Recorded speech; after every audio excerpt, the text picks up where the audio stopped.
The mahogany doors of the executive boardroom swung open and every conversation died. 32 of the most powerful men in New York turned their heads like synchronized swimmers. But Morgan Bruce, billionaire CEO of Bruce Enterprises, felt his world tilt on its axis. The woman who strode into his sanctuary wasn't just beautiful, she was a force of nature wrapped in a tailored black Armani suit that hugged curves that could stop traffic on Wall Street. Candy Simone commanded the room before she even spoke a word. Her stilettos clicked against the Italian marble floor with the precision of a metronome, each step announcing that someone extraordinary had arrived. Morgan gripped his Mont Blanc pen so tightly his knuckles turned white, watching as she set her leather briefcase on the conference table with the confidence of a woman who'd never heard the word no and wouldn't recognize it if she did. "Gentlemen," her voice was silk, wrapped around steel, each syllable perfectly enunciated with just a hint of southern warmth that made Morgan's pulse quicken. "I'm here to tell you why your company is hemorrhaging $50 million a year and, more importantly, how I'm going to stop it." The room erupted in indignant murmurs. These were men who'd built empires, crushed competitors, and made fortunes that could fund small countries. They didn't appreciate being lectured by anyone, especially not by a woman who looked like she should be gracing magazine covers instead of boardrooms. But Morgan Bruce wasn't like other men. He leaned back in his leather chair, a slow smile spreading across his face as he watched Candy silence the room with nothing more than a raised eyebrow and a look that could freeze hellfire. This wasn't just any consultant. This was a corporate assassin, and she was about to perform surgery on his company with the precision of a neurosurgeon.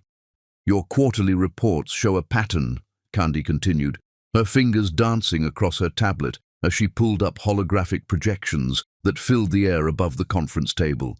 "You're playing it safe, conservative investments, traditional strategies, and the kind of thinking that made you successful 20 years ago." She paused, her dark eyes scanning the room until they locked with Morgan's. For a moment that felt like eternity. The world narrowed to just the two of them. Her gaze was intelligent, fierce, and challenging, like she was daring him to prove he was worthy of her attention. "The problem with playing it safe," she said, never breaking eye contact with Morgan, "is that safety is the most dangerous position in today's market." Morgan felt something shift inside his chest. He'd dated supermodels and socialites, women who were beautiful but empty, who saw him as a walking bank account rather than a man. But this woman, this magnificent, brilliant creature, was looking at him like she could see straight through to his soul and found it wanting. "Ms. Simone," interrupted Harold Worthington, the eldest board member and Morgan's most vocal critic, "while we appreciate your enthusiasm, Bruce Enterprises has been profitable for 30 consecutive years using these same strategies." Candy turned to Harold with a smile that could have powered the city grid. "Mr. Worthington, profitability and optimization are two very different things. You've been profitable, yes, but you've also left approximately $200 million on the table over the past 5 years. The number hit the room like a physical blow. $200 million. Morgan felt his heart rate spike as Candy continued her presentation, systematically dismantling every assumption his board had made about their business model.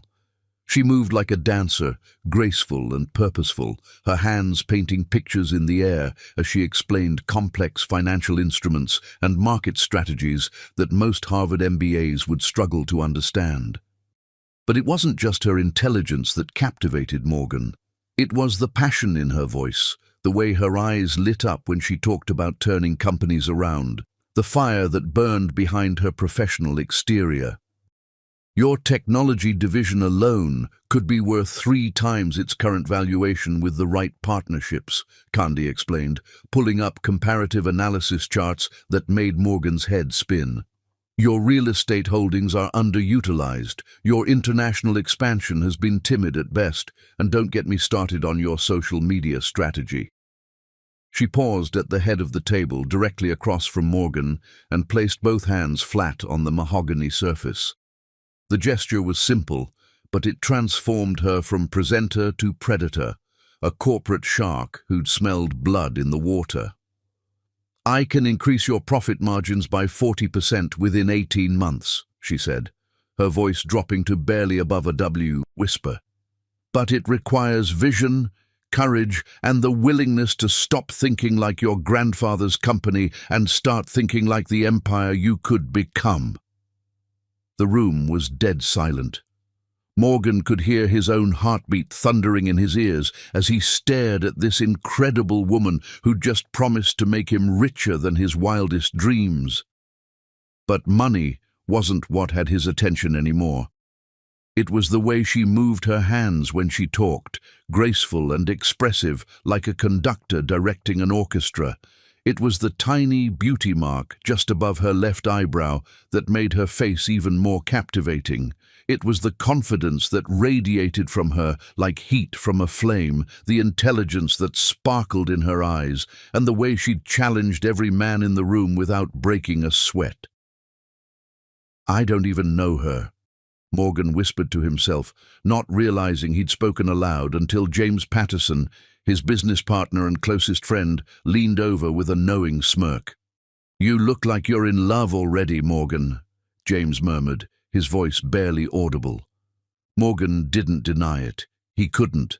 This woman, this brilliant, gorgeous, formidable woman, had walked into his life 30 minutes ago and turned everything he thought he knew about himself upside down.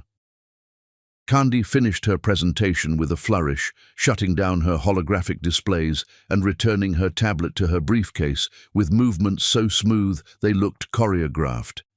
The board members began talking all at once, their voices overlapping in excitement and concern as they discussed the implications of her proposals. But Morgan only had eyes for her. She gathered her materials with the same precision she'd used throughout her presentation, every movement economical and purposeful. When she looked up and caught him staring, she didn't look away or blush like so many women did. Instead, she held his gaze with a slight smile that suggested she knew exactly what effect she was having on him. "Gentlemen," she said, addressing the room but keeping her eyes on Morgan, "I'll give you 48 hours to decide. My time is valuable, and I have 3 other Fortune 500 companies who would kill for this opportunity." She moved toward the door, and Morgan felt panic rise in his throat. She was leaving. This incredible woman was about to walk out of his life, and he had no idea if he'd ever see her again. "Ms. Simone," he called out, his voice carrying more desperation than he'd intended. She paused at the door, turning back with one eyebrow raised in question. "Yes, Mr. Bruce." "I dot." Morgan stood up, suddenly aware that every eye in the room was on him. "I'd like to discuss your proposal further, privately." Her smile was enigmatic, revealing nothing and everything at the same time. "I'm sure you would, Mr. Bruce, but business discussions happen during business hours, and my calendar is quite full." With that, she was gone, leaving behind only the faint scent of her perfume and the lingering echo of her confidence. Morgan sank back into his chair, feeling like he'd just been hit by a beautiful tornado. The board members were talking excitedly about profit margins and market strategies, but Morgan barely heard them. All he could think about was the way Candy had looked at him, like she was seeing something in him that he didn't even know existed. For the first time in his 35 years, Morgan Bruce, a man who'd built a billion-dollar empire through sheer determination and ruthless business acumen, felt completely and utterly out of his depth. And he'd never been more excited about anything in his entire life. That night, alone in his penthouse office overlooking Manhattan, Morgan stared out at the city lights and made a decision that would change everything.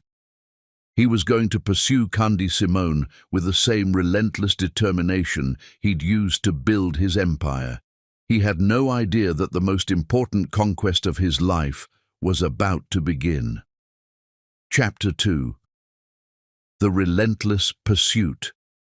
Morgan Bruce had conquered Wall Street, but one woman was about to bring him to his knees.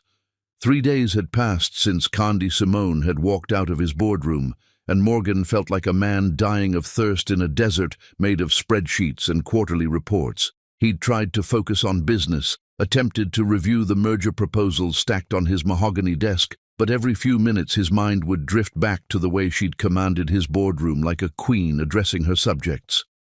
The intercom buzzed, jolting him from his thoughts. "Mr. Bruce." His assistant's voice crackled through the speaker. "Ms. Simone is here for the contract signing." Morgan's heart slammed against his ribs like a caged animal. She'd accepted his offer, not just the consulting contract, but the partnership deal he'd spent 3 sleepless nights crafting. It was the most generous contract his legal team had ever seen, worth $10 million over 2 years, with profit sharing that could make her richer than most CEOs. But money wasn't why he'd written it. The mahogany doors opened, and Candy glided in, wearing a burgundy silk dress that hugged her curves like liquid fire. Her hair was pulled back in a sleek chignon that showcased the elegant line of her neck, and Morgan had to grip his desk to keep from crossing the room and pulling her into his arms. "Mr. Bruce," she said, her voice as smooth as aged whiskey, "I have to admit, your offer was unexpected." She moved to the leather chair across from his desk, crossing her legs in a way that made Morgan forget how to breathe. The burgundy dress rode up slightly, revealing just enough thigh to make his mouth go dry. "I believe in investing in exceptional talent," Morgan managed, his voice rougher than he'd intended. Candy's smile was knowing, like she could read every thought racing through his mind. "Is that what this is? An investment in talent?" The question hung in the air between them, loaded with implications that made Morgan's pulse quicken. She knew. Somehow this brilliant woman had seen right through his business facade to the hunger burning beneath. "Among other things," he admitted, standing and walking around his desk until he was close enough to catch the intoxicating scent of her perfume. For the next hour, they discussed contract details, but Morgan barely heard the words. He was mesmerized by the way she spoke, the intelligence that sparkled in her dark eyes, the graceful gestures of her hands as she explained her vision for his company. She wasn't just beautiful. She was magnificent, a force of nature disguised as a woman. When the contracts were signed and the lawyers had left, Morgan found himself alone with the woman who'd been haunting his dreams. "Ms. Simone," he began, then stopped. "May I call you Candy?" "That depends," she replied, tilting her head in a way that made his heart stutter. "What you plan to do with the privilege?" The words were innocent enough, but the way she said them, with that slight smile and those knowing eyes, made Morgan feel like he was standing at the edge of a cliff, about to jump into unknown territory. "Have dinner with me," he said, the words tumbling out before he could stop them. "Tonight." Candy stood, smoothing down her dress with movements so fluid they looked like art. "I'm busy tonight, Mr. Bruce. I have 3 companies to save, and 1 empire to build." She moved toward the door, and Morgan felt desperation claw at his throat. "Tomorrow then, or the day after. Name your price. I'll clear my schedule for a month if that's what it takes." At the door, she paused and looked back over her shoulder. "Mr. Bruce, I don't think you understand. I'm not a woman who can be bought with dinner reservations and expensive wine." "Then what would it take?" Morgan asked, his voice raw with need. Her smile was enigmatic, revealing nothing and everything at the same time. "Surprise me." And then she was gone, leaving Morgan alone with the echo of her challenge and the lingering scent of her perfume. 2 weeks later, Morgan made his first move. The elevator to Candy's penthouse office climbed 42 floors, giving Morgan plenty of time to question his sanity. In his arms, he carried a crystal vase containing 1,000 white roses, Not red, because red was predictable, and Candy Simone was anything but predictable. Each rose had been hand-selected from the most exclusive florist in Manhattan, and tucked among the petals were handwritten notes, each one containing a reason why she should give him a chance. It had taken him 3 days to write them all, and his hand was cramped from the effort. The elevator doors opened to reveal a reception area that screamed success. Glass walls, modern art, and a view of Central Park that probably cost more per month than most people made in a year. But Morgan only had eyes for the woman behind the receptionist's desk. "I'm here to see Ms. Simone," he announced, struggling slightly with the massive arrangement. The receptionist's eyes widened. "Do you have an appointment, Mr. Bruce?" "Morgan Bruce. And no, I don't have an appointment. But I have roses." The absurdity of the situation wasn't lost on him. Morgan Bruce, who'd never chased a woman in his life, was standing in a lobby holding enough flowers to stock a wedding. "Mr. Bruce." Candy's voice came from behind him, and he turned to see her emerging from her office, looking absolutely stunning in a navy blue power suit that made his knees weak. "I wanted to surprise you," Morgan said, feeling suddenly foolish as several of her employees gathered to watch the spectacle. Candy approached slowly, her heels clicking against the marble floor like a countdown. When she reached him, she plucked one of the roses from the arrangement and brought it to her nose, closing her eyes as she inhaled its fragrance. 1,000 roses, she observed, opening her eyes to meet his gaze. "That's either very romantic or very desperate." "Can't it be both?" Morgan asked, his heart hammering against his ribs. For a moment, she just looked at him, and Morgan felt like she was seeing straight through to his soul. Then, slowly, a smile spread across her face. Not the polite, professional smile she'd given him before, but something warmer, more genuine. "I'm impressed, Mr. Bruce," she said, loud enough for her employees to hear. "But I'm also very busy closing a deal that could net my client $50 million. Morgan's heart sank, but before he could respond, she stepped closer, her voice dropping to a whisper meant only for him. "But perhaps we could discuss your consulting needs over coffee tomorrow morning, 7 a.m. sharp." She turned and walked back toward her office, leaving Morgan standing there with his roses and a smile that felt like it might crack his face in half. "Sir," the receptionist asked hesitantly, "what would you like us to do with the flowers?" Morgan looked at the massive arrangement, then back at Candy's retreating form. "Keep them," he said. "Consider them a preview."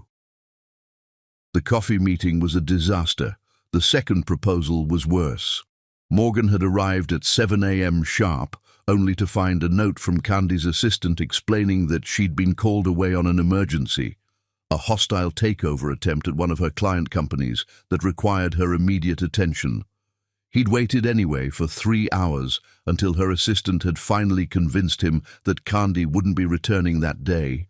The second attempt came a week later when Morgan appeared at her office with a proposal that had nothing to do with business and everything to do with the fact that he couldn't get her out of his head. "I want to ask you something important," he'd begun, but Candy had cut him off with a laugh that sounded like music. "Mr. Bruce," she'd said, "you're a brilliant businessman, but your timing is terrible. I'm in the middle of negotiations that could change the entire tech industry." She'd been kind but firm, and Morgan had left feeling like he was trying to catch lightning in a bottle with his bare hands. But Morgan Bruce hadn't built a billion-dollar empire by giving up easily. The third attempt happened at midnight, and it changed everything. Candy's office building was supposed to be empty at this hour, but Morgan had learned that she often worked late when she was closing major deals. The security guard recognized him, his company owned a significant stake in the building, and let him up without question. The elevator ride to the 42nd floor felt like it took forever. Morgan's palms were sweating, his heart was racing, and he was carrying a briefcase that contained the most important proposal of his life. The lights were on in Candy's office, and through the glass walls he could see her silhouetted against the city skyline. She was standing with her back to the door, talking on the phone in rapid-fire Spanish, her free hand gesturing emphatically as she negotiated what sounded like a complex international deal. Morgan knocked softly on the glass door and she turned, her eyebrows rising in surprise when she saw him. She held up one finger, indicating he should wait, and continued her conversation for another 5 minutes before finally hanging up. "Mr. Bruce," she said, opening the door, "it's midnight. Either you're having a breakdown or this is about to get very interesting." "I can't hide this anymore," Morgan said, the words tumbling out in a rush. "I can't pretend this is about business or consulting or profit margins. I love you." The words hung in the air between them like a challenge. Candy's expression didn't change, but Morgan saw something flicker in her eyes. Surprise, perhaps, or recognition. "You love me," she repeated, her voice carefully neutral. "You barely know me." "I know enough," Morgan said, stepping into her office and setting his briefcase on her desk. "I know you're brilliant.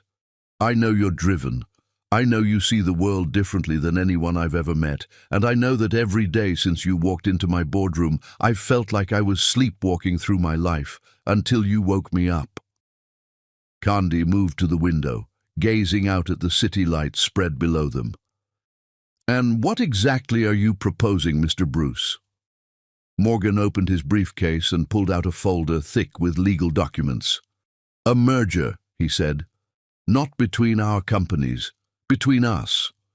She turned, one eyebrow raised in question.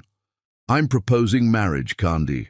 I'm proposing that you don't just save my company, that you help me build an empire, that we do it together, as equals, as partners in everything." He pulled out the contracts he'd spent weeks preparing. 50-50 ownership of everything I have. Joint decision-making power, your name on the building, not because you're my wife, but because you're the most brilliant business mind I've ever encountered, and I want you by my side when I conquer the world.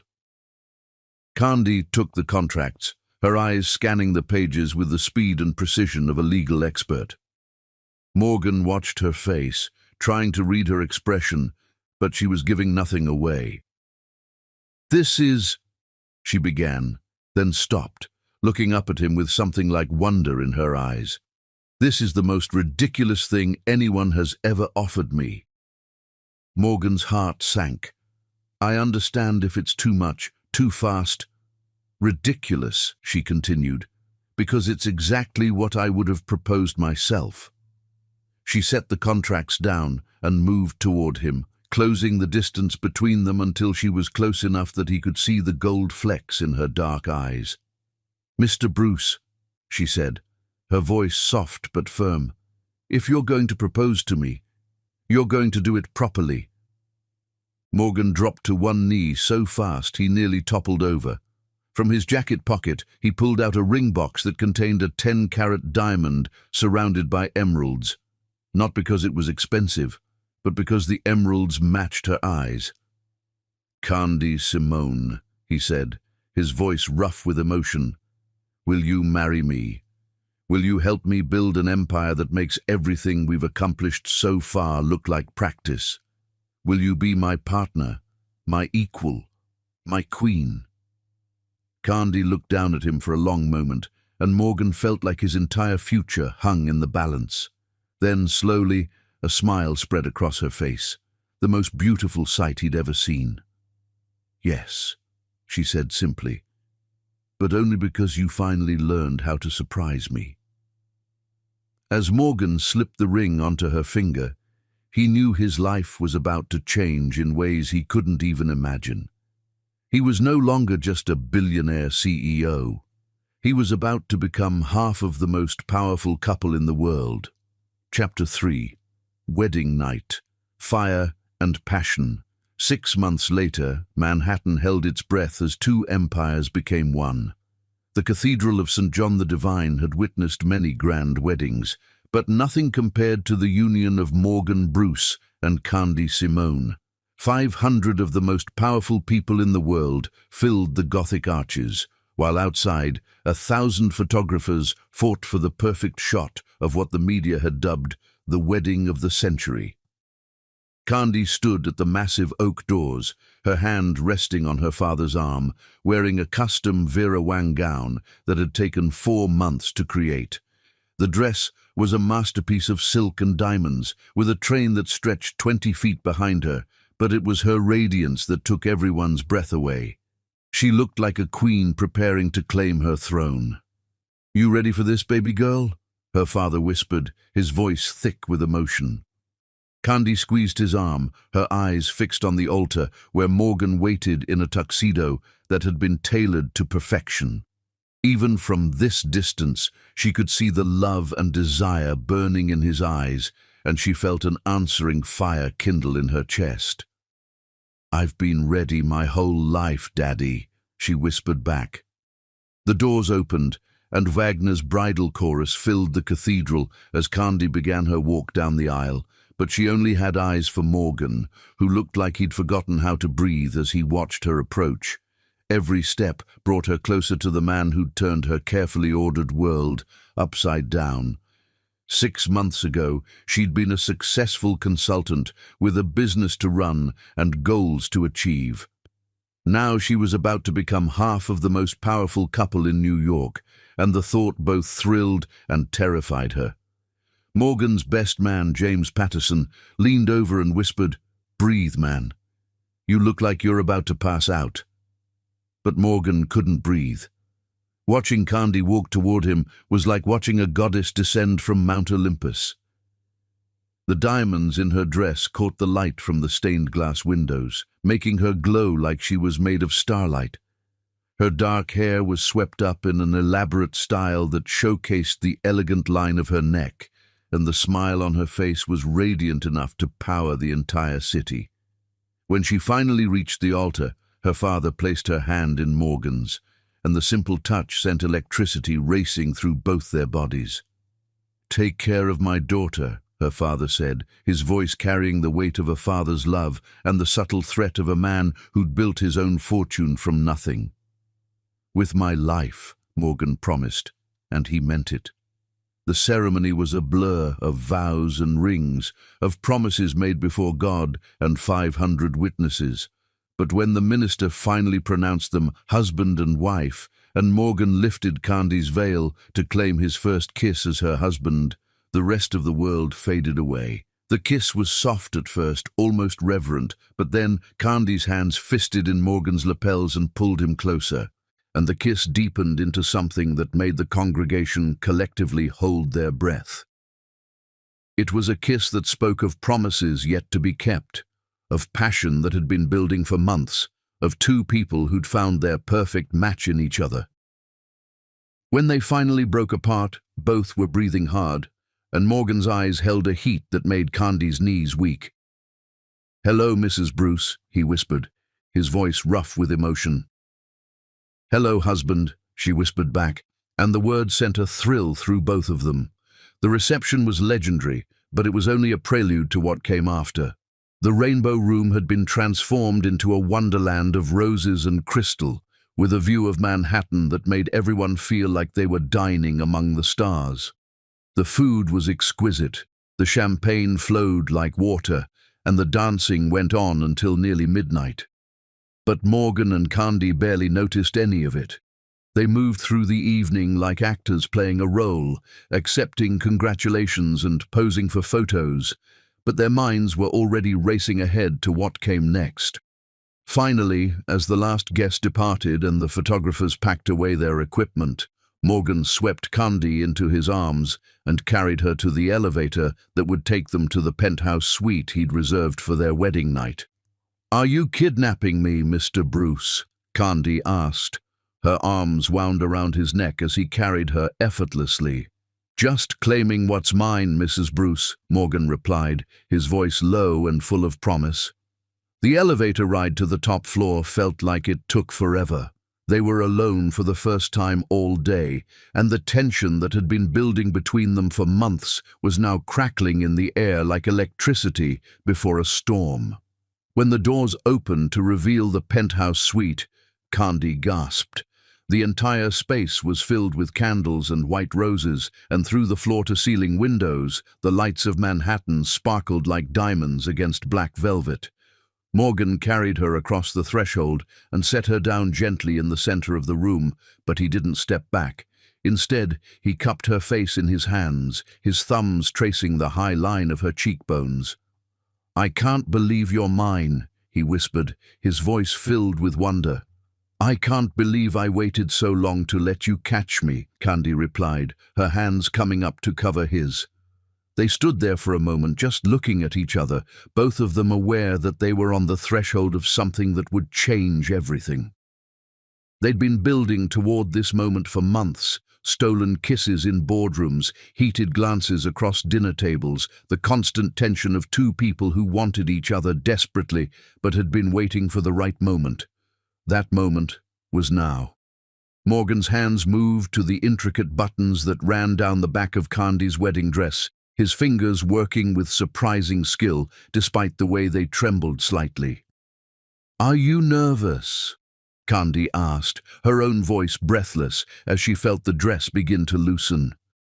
"Terrified," Morgan admitted, pressing a soft kiss to her temple. "I've wanted you for so long, I'm afraid I'll disappoint you." Candy's laugh was soft and full of love. "Morgan Bruce, you've never disappointed me in anything. Why would you start now?"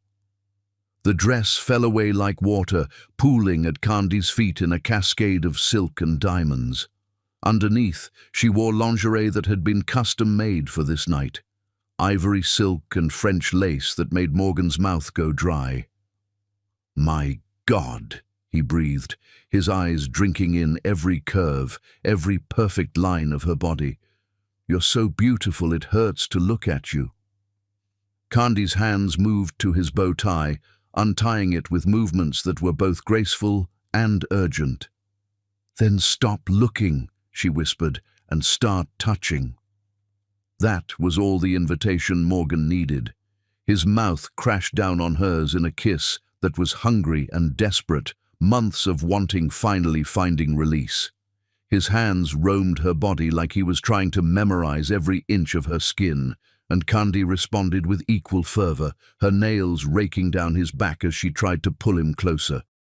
They moved together toward the massive bed that dominated one wall of the suite, leaving a trail of discarded clothes in their wake.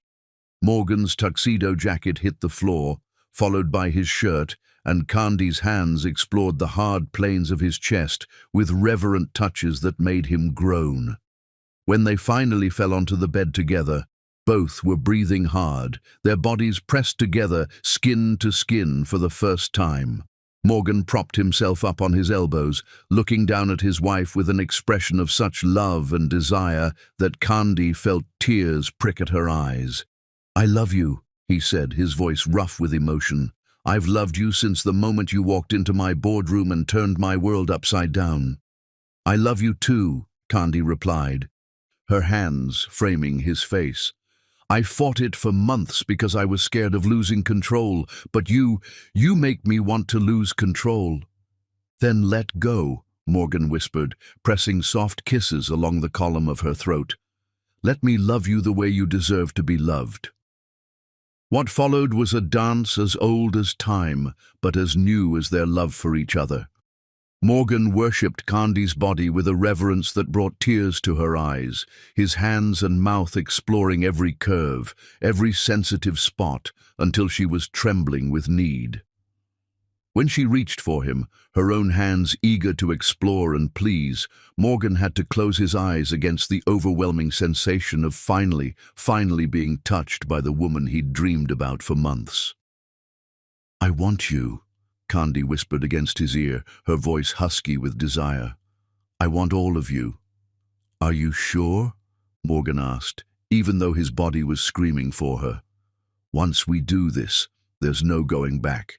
You'll be mine completely." Candy's smile was radiant and full of mischief. "Morgan Bruce, I've been yours since you got down on one knee in my office. Now stop talking and make love to your wife." When they finally came together, it was with a passion that shook them both to their cores. Years of wanting, months of building tension, all released in a crescendo of sensation that left them both gasping and clinging to each other like they were drowning in pleasure. Morgan moved with careful control at first, mindful that this was their first time together, but Candy's urgent whispers and demanding touches soon had him losing himself in the rhythm of their bodies moving together. She met him thrust for thrust, her nails digging into his shoulders as waves of sensation crashed over her. "Look at me," Morgan commanded, his voice strained with the effort of holding back. "I want to see your face when you fall apart for me." Candy's eyes locked with his, and what she saw there, love, desire, and complete devotion, sent her spiraling over the edge with a cry of his name that seemed to echo off the windows. Morgan followed her over, his own release triggered by the sight of his wife coming apart in his arms, and for a moment that felt like eternity, they were lost in each other completely. Afterward, they lay tangled together in the silk sheets, their bodies slick with sweat, their hearts slowly returning to normal rhythm. Morgan traced lazy patterns on Candy's bare shoulder, marveling at the fact that she was finally, truly his. "Was it worth the wait?" Candy asked, her voice sleepy and satisfied as she curled against his side. Morgan tightened his arms around her, pressing a kiss to the top of her head. "It was worth everything," he said. "You're worth everything." Outside their windows, Manhattan continued its restless existence, but inside their penthouse suite, two people who'd found their perfect match in each other finally slept, secure in the knowledge that they'd found something most people only dreamed of. True love, wrapped in passion and sealed with promises that would last a lifetime. As dawn broke over the city, painting the sky in shades of pink and gold, Morgan and Candy woke in each other's arms, ready to begin their new life as husband and wife, as partners in love and business, as two people who'd conquered the world and found it was nothing compared to conquering each other's hearts.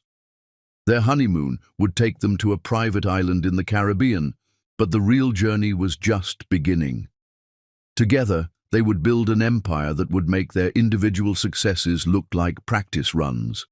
But first, they had 14 more hours in this penthouse suite, and Morgan intended to spend every minute of it showing his wife exactly how much he loved her. The world could wait. Their empire could wait. This moment, this perfect, passionate, love-filled moment, was theirs alone. Chapter 4. 3 years of power. Couple bliss. 3 years later, Morgan and Candy Bruce weren't just married. They were a force of nature that had reshaped the business world.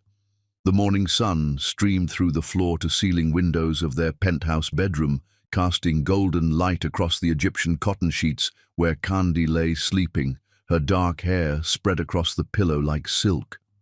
Morgan stood at the window, already dressed in his custom Tom Ford suit, but he couldn't bring himself to leave for the office. Not yet. Not when his wife looked like a goddess who'd decided to grace his bed with her presence. "Are you watching me sleep again?" Candy's voice was husky with sleep, and she didn't open her eyes, but Morgan could see the smile playing at the corners of her mouth. "Guilty," Morgan admitted, moving back to the bed and sitting on the edge. "I was thinking about the Forbes cover." Candy's eyes opened, immediately alert despite having been asleep moments before. It was one of the things he loved about her, that sharp intelligence that was always just beneath the surface, ready to engage with whatever challenge the day might bring. "Which one?" she asked, stretching like a cat in a way that made Morgan's mouth go dry despite 3 years of marriage. "We've been on 17 covers together." "The one where they called us the Emperor and Empress of American business," Morgan said, his hand finding hers automatically. "I keep thinking about how far we've come." And they had come far. In 3 years, they'd transformed Bruce Enterprises from a successful company into a global empire worth $500 million. Candy hadn't just saved his business, she'd revolutionized it, turning it into a diversified powerhouse that dominated everything from technology to real estate to entertainment. Their names were spoken in the same breath as the great power couples of history. Magazine covers fought for their attention. Harvard Business School had created an entire case study around their partnership. They were invited to every important event, consulted by world leaders, and feared by their competitors. But more than that, they were happy. "Come back to bed," Candy murmured, pulling on his hand. "The empire can wait another hour."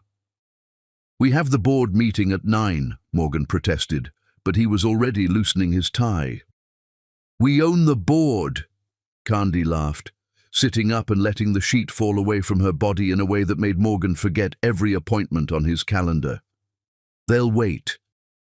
Morgan was out of his suit and back in bed before Candy could finish laughing, his mouth finding hers in a kiss that tasted like morning coffee and the kind of contentment he'd never imagined possible. "I love you, Mrs. Bruce," he whispered against her lips. "I love you too, Mr. Bruce," she replied, and even after 3 years, those words still sent electricity racing through his veins. 2 hours later, they walked into the Bruce Enterprises boardroom like conquering heroes returning from a successful campaign. The 20-story glass tower that housed their headquarters was a monument to their success, with their names etched in gold letters above the entrance. Inside, every detail spoke of power and sophistication, from the Italian marble floors to the original Picassos that hung in the lobby. But it was the boardroom on the top floor that truly showcased what they'd built together. The massive mahogany table could seat 30 people, but today it was just the core team, the brilliant minds that Morgan and Candy had assembled to help them dominate industry after industry. "Good morning, everyone," Candy said as she took her seat at the head of the table opposite Morgan. "Let's talk about conquering Europe." The next 3 hours were a masterclass in strategic thinking and flawless execution. Morgan and Candy moved through the meeting like dancers who'd been performing together for decades, finishing each other's sentences, building on each other's ideas, presenting a united front that was both beautiful and terrifying to watch. They discussed the acquisition of a German manufacturing company, the launch of their new tech division in London, and the real estate developments that would transform the skylines of 3 major cities. Numbers that would make most people dizzy were thrown around like casual conversation. "The London project alone will net us $50 million in the first year," James Patterson, now their chief operating officer, reported. "And that's conservative." "Make it 75, Candy said, not even looking up from her tablet. "We're not in the business of conservative anymore." Morgan watched his wife command the room with the same mixture of awe and desire that had first captured him in this very boardroom 3 years ago. She'd become even more magnificent with time and success, her confidence now absolute, her beauty enhanced by the knowledge that she was one of the most powerful women in the world. After the meeting, they had lunch at Le Bernardin, where the maitre d' greeted them by name and led them to their usual table, the one with the best view and the most privacy. They were photographed walking in, of course, because everything they did was news, but they'd long since stopped noticing the paparazzi. "The Wall Street Journal wants to do another profile," Morgan mentioned as they waited for their appetizers. "Something about how we've changed the definition of a power couple." Candy smiled, the expression both amused and slightly predatory. "What's the angle?" "How 2 people fell in love and accidentally took over the world." "Close," Morgan laughed. "More like the couple that conquered capitalism and made it look easy." "I like that better," Candy said, reaching across the table to take his hand. "Though we both know it wasn't easy." Morgan laced their fingers together, marveling as he always did at how perfectly her hand fit in his. The best things never are. They ate in comfortable conversation, discussing everything from the new art installation they were considering for the lobby to the charity gala they were hosting next month. To anyone watching, they looked like exactly what they were: two people who'd found their perfect match in each other, both personally and professionally. That evening, they attended the premiere of a Broadway show they'd invested in, arriving in their custom Bentley to find the usual crowd of photographers and reporters waiting. Candy stepped out of the car in a stunning black Versace gown that made every camera flash in her direction, while Morgan looked devastating in his tuxedo. They moved down the red carpet like royalty, stopping to pose for photos and answer questions with the ease of people who'd been doing this for years. "Mr. and Mrs. Bruce," a reporter called out, "any truth to the rumors that you're planning to run for political office?"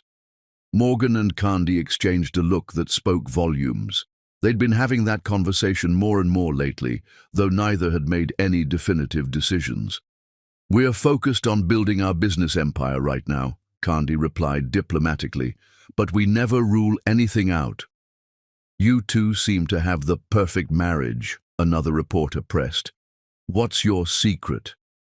This time it was Morgan who answered, his arm tightening around Candy's waist as he looked down at her with undisguised adoration. "The secret is finding someone who makes you want to be better than you ever thought possible. Someone who challenges you, inspires you, and loves you exactly as you are." "And it doesn't hurt that he's devastatingly handsome," Candy added with a laugh that made Morgan's heart skip a beat. Inside the theater, they took their seats in the private box that afforded them both the best view and the most privacy. But Morgan found himself watching his wife more than the performance, mesmerized by the way the stage lights played across her face, by the genuine enjoyment in her expression as she watched the dancers move across the stage. "You're staring again," she whispered without looking at him. "Can you blame me?" Morgan replied, his voice low enough that only she could hear. "You're the most beautiful woman I've ever seen." Candy turned to face him fully, and in the dim light of the theater box, her eyes seemed to glow with inner fire. "Even after 3 years." "Especially after 3 years," Morgan said, leaning closer until his lips were almost touching her ear. "Every day I discover something new about you to fall in love with." "Careful, Mr. Bruce," Candy breathed, her hand finding his thigh in a touch that was both innocent and incendiary. "Keep talking like that, and we might have to leave early." "Don't tempt me, Mrs. Bruce," Morgan replied, his own hand covering hers, "because I'm seriously considering it." They stayed for the entire performance, but the tension between them built throughout the evening, fed by stolen glances and casual touches that had nothing casual about them. By the time they were back in their Bentley heading home, the air between them was electric. Back in their penthouse, they made love with the passion of newlyweds and the skill of people who knew exactly how to please each other. Later, as they lay tangled in silk sheets, worth more than most people's cars, Candy traced lazy patterns on Morgan's chest with her fingertip. Chapter 5. The Fall, Illness and Desperation. The call came at 3:47 a.m., and Chloe Brooks answered on the first ring because she'd been waiting her entire life for this moment. "Chloe," Candy's voice was strained, exhausted in a way that Chloe had never heard before. "I know it's late, but I need you." Those 4 words, "I need you," sent a thrill through Chloe that she carefully kept out of her voice. She'd been watching from the sidelines for 3 years as her former college roommate built an empire with the man Chloe had wanted first, the man she should have had if life had been fair. "Of course, honey," Chloe replied, injecting just the right amount of concern into her tone. "What's wrong?" "It's Morgan," Candy said, and Chloe could hear the fear beneath the exhaustion. "He's sick, Chloe. Really sick. And I can't do this alone." Chloe closed her eyes, allowing herself a moment of pure satisfaction before responding. I'll be on the next flight to New York. Whatever you need, Candy. You know I'd do anything for you. And she would. Anything at all. Even destroy her. 48 hours later, Chloe stood in the marble lobby of Bruce Enterprises, marveling at everything that should have been hers. The building was a monument to success, all gleaming surfaces and soaring architecture that spoke of power and unlimited resources. Employees moved through the space with the confident efficiency of people who knew they worked for winners. And everywhere Chloe looked, she saw evidence of the empire that Morgan and Candy had built together. The empire that could have been hers if she'd been the one to catch Morgan's eye that day in the boardroom. "Chloe!" Candy's voice echoed across the lobby, and Chloe turned to see her former roommate approaching with arms outstretched. Even exhausted and worried, Candy was stunning. Her pregnancy had given her a glow that made her even more beautiful, and her designer maternity clothes couldn't hide the fact that she was still the most elegant woman in any room. They embraced like the old friends they were supposed to be, and Chloe inhaled the scent of Candy's expensive perfume while calculating exactly how long it would take to bring her down. "Thank you for coming," Candy said, pulling back to look at Chloe with eyes that were bright with unshed tears. "I know you had your own life to consider, but I didn't know who else to call." "Don't be ridiculous," Chloe replied, squeezing Candy's hands with what appeared to be genuine affection. "You're my best friend. Where else would I be?" The lie came so easily that Chloe almost believed it herself. Morgan's condition was worse than Candy had let on over the phone.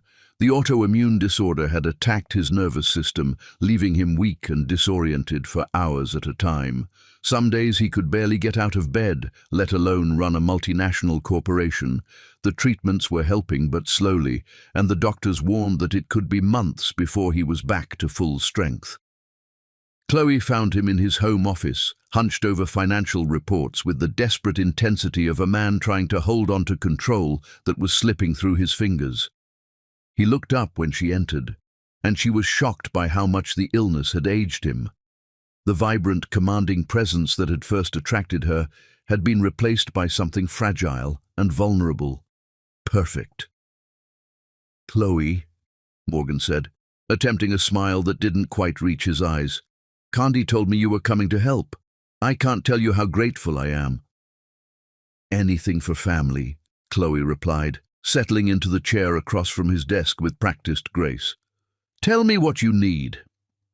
For the next 2 hours, Morgan briefed her on the company's operations, his voice growing weaker as the conversation progressed.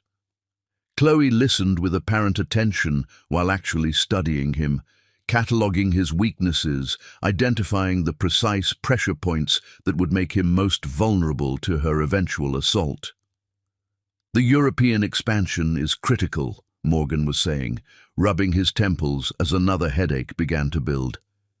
"If we can close the London deal—" He trailed off, swaying slightly in his chair, and Chloe was beside him in an instant, her hand gentle on his shoulder. "You should rest," she said softly, her voice full of concern that was only partially feigned. "Candy will never forgive me if I let you push yourself too hard on my first day." Morgan looked up at her with something like gratitude. "She's already carrying too much. The company, the pregnancy, worrying about me. I keep thinking this is all too much for her." "She's strong," Chloe said, though the words tasted like poison on her tongue. "Stronger than any of us realized." "Yes," Morgan agreed, his eyes distant. "Sometimes I wonder if she even needs me anymore." The admission hung in the air between them, and Chloe filed it away for future use. Self-doubt, insecurity about his value to his wife, fear of being replaced, all excellent weapons for later. Within a week, Chloe had made herself indispensable. She moved through Bruce Enterprises like she'd been born to it, her MBA from Wharton and years of consulting experience making her the perfect complement to Candy's visionary leadership. She handled the details that Candy didn't have time for, managed the personalities that Candy found tedious, and slowly, carefully, began to position herself as the person everyone turned to when Candy wasn't available, which was increasingly often. Candy was working 18-hour days, trying to manage a pregnancy while running a company that demanded constant attention. She was brilliant, but even brilliance had its limits, and Chloe could see the cracks beginning to show. "I don't know what I would have done without you," Candy said one evening as they worked late in her office, reviewing contracts for the German acquisition. "Seriously, Chloe, you've been a lifesaver." "That's what friends are for," Chloe replied. And for a moment, looking at Candy's grateful smile, she almost felt guilty about what she was planning. Almost. But then Candy's phone buzzed with a text from Morgan, and Chloe watched her face light up with love and happiness, and the moment of guilt passed. Candy had everything: the man, the money, the power, the perfect life that Chloe had dreamed of since college. It was time for that to change. The seduction began subtly, with small gestures that could have been interpreted as simple kindness. Chloe started bringing Morgan his morning coffee, prepared exactly the way he liked it.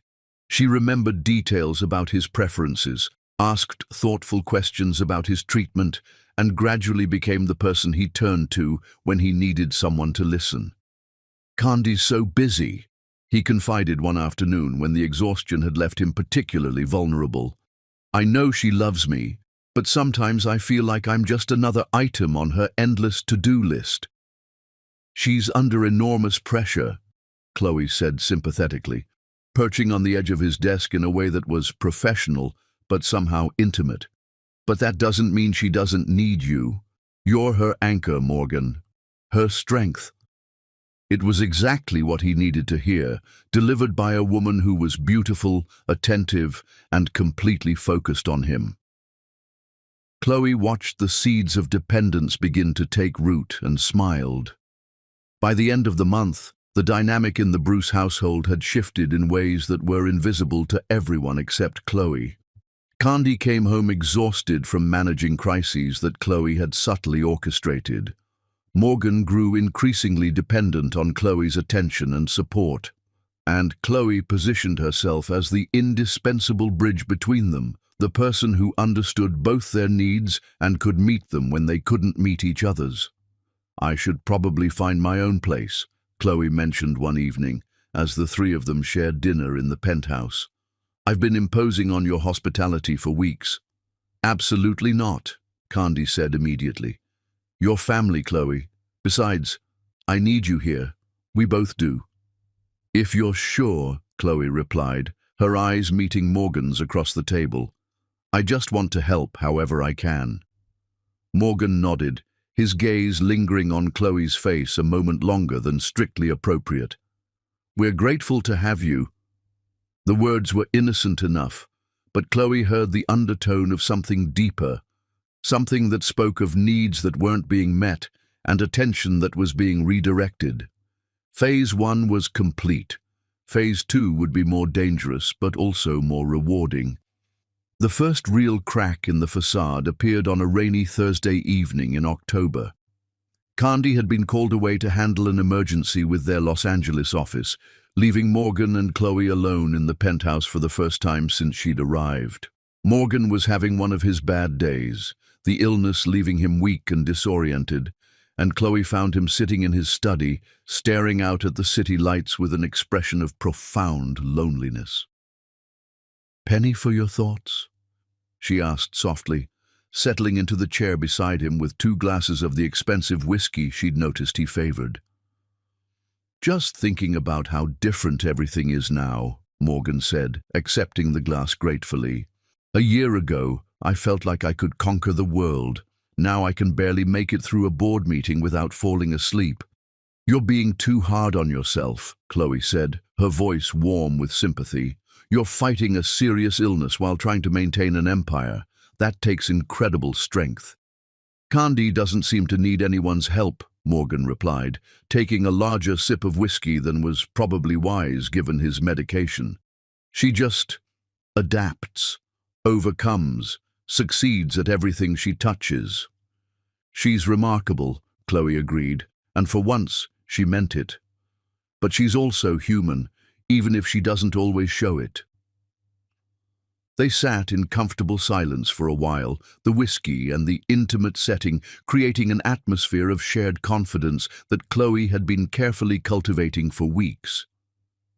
"Can I tell you something?" Morgan asked suddenly, his voice slightly slurred from the alcohol and exhaustion. "Anything," Chloe replied, leaning forward slightly to show her attention. "Sometimes I wonder if she married the wrong man," Morgan confessed, his eyes still fixed on the city beyond the windows. She could have had anyone. Someone healthier. Someone who could keep up with her. Chloe set down her glass and moved to the arm of Morgan's chair, her hand finding his shoulder in a gesture that was meant to be comforting, but lingered just a moment too long. "Morgan Bruce," she said firmly, "you are exactly the man she needs. Don't ever doubt that."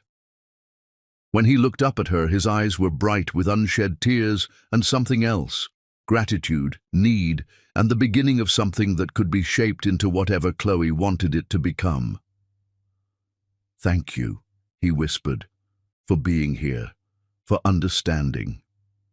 "Always," Chloe replied, her thumb tracing a small circle on his shoulder. "I'll always be here for you." It was a promise and a threat wrapped in the guise of friendship, and Morgan Bruce, weakened by illness and starved for the kind of attention his pregnant, overworked wife could no longer provide, began to fall into the trap that Chloe Brooks had spent 15 years perfecting. The destruction of Candy's perfect life had officially begun. Chapter 6. The Web Begins. Psychological Manipulation. Chloe Brooks had been studying Candy Simone for 15 years, and she knew exactly how to break her. The revelation came to Chloe on a cold November morning as she stood in Morgan and Candy's walk-in closet, supposedly looking for a file that Candy had asked her to retrieve. But instead of searching for documents, Chloe found herself running her fingers along the silk and cashmere that filled the massive space, inhaling the scent of expensive perfume that clung to every garment. This should have been her life. These should have been her clothes, her jewelry, her husband sleeping in the bed beyond the closet doors. If only Candy hadn't existed. Chloe pulled out a red Valentino dress that she remembered Candy wearing to a charity gala the previous month. In the photos, she'd looked radiant on Morgan's arm, glowing with pregnancy and success, and the kind of happiness that made other women sick with envy. Without thinking, Chloe held the dress up to her body and looked at herself in the full-length mirror. The color was perfect for her complexion. The cut would flatter her figure, and for just a moment, she could imagine what it would feel like to be Mrs. Morgan Bruce instead of the perpetual bridesmaid watching from the sidelines. It would look beautiful on you. Chloe spun around to find Morgan standing in the doorway, dressed in his pajamas and robe, watching her with an expression she couldn't quite read. Her heart hammered against her ribs as she realized how this must look. Her holding his wife's dress, standing in his wife's closet like she belonged there. "I'm sorry," she said quickly, hanging the dress back where she'd found it. "Candy asked me to find the Morrison contract, and I thought it might be in here with her other papers." "It's fine," Morgan said, his voice softer than usual. The medication made him more pliable, more emotional, and Chloe had learned to recognize the signs. "You're right, though. That dress would be stunning on you." There was something in his voice, not quite flirtation, but definitely appreciation, that made Chloe's pulse quicken with possibilities. "It's Candy's," Chloe replied, as if that settled the matter, while internally cataloguing this moment as a significant breakthrough. "Candy has dozens of dresses," Morgan said, moving into the closet with the careful movements of someone still fighting fatigue. "She wouldn't even notice if one went missing." The suggestion hung in the air between them, innocent on the surface but loaded with implications that both of them understood. Chloe let the silence stretch just long enough to be meaningful before shaking her head with apparent regret.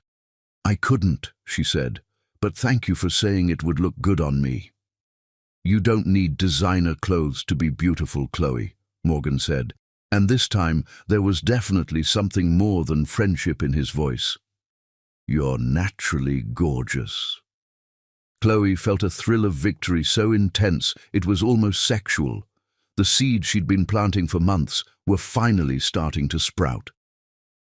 "You're very kind," she replied, moving toward the door in a way that required her to pass very close to him.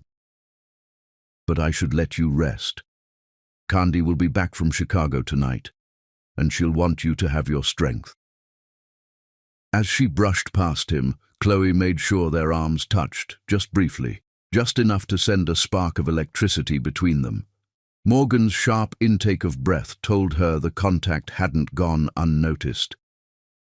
"Chloe," he called softly as she reached the bedroom door. "Yes?" She turned back, her expression carefully neutral despite the triumph singing in her veins. "Thank you," Morgan said, "for everything. I don't know what we would have done without you." "That's what friends are for," Chloe replied with a smile that was both innocent and knowing. But as she left him standing in the closet, surrounded by his wife's beautiful things, Chloe was already planning her next move. Because friendship was just the beginning. The psychological warfare escalated when Candy lost the baby. It happened on a Tuesday afternoon in late November, sudden and devastating and final. Candy was in a board meeting when the cramping started, and by the time Chloe got her to the hospital, it was too late. The pregnancy that had represented their future, their growing family, their next chapter together, was gone. Chloe held Candy as she sobbed in the sterile hospital room, making soothing sounds and stroking her hair while internally marveling at how perfectly this played into her plans. A grieving, vulnerable Candy would be so much easier to manipulate than the confident woman who thought she had everything under control. "I can't tell Morgan like this," Candy whispered through her tears. "He's been so happy about the baby. It's the only thing that's been keeping him positive through his treatment." "I'll tell him," Chloe offered immediately. "Let me handle this, honey. You shouldn't have to carry this burden alone." Candy's grateful squeeze of her hand was almost enough to make Chloe feel guilty. Almost. Chloe found Morgan in his study, reviewing financial reports with the desperate intensity of a man trying to prove he was still useful despite his illness. She delivered the news with exactly the right amount of gentle sympathy, watched his face crumble with grief, and was there with comfort when he needed it most. "She's blaming herself," Chloe said as Morgan sat with his head in his hands. "She thinks the stress of running the company while you've been sick caused this." "It's not her fault," Morgan said fiercely, though Chloe could see the doubt creeping into his eyes. "It's mine. If I hadn't gotten sick, if I could have carried my share of the load." "Don't do that to yourself," Chloe said softly, moving to kneel beside his chair. "This isn't anyone's fault. Sometimes terrible things just happen."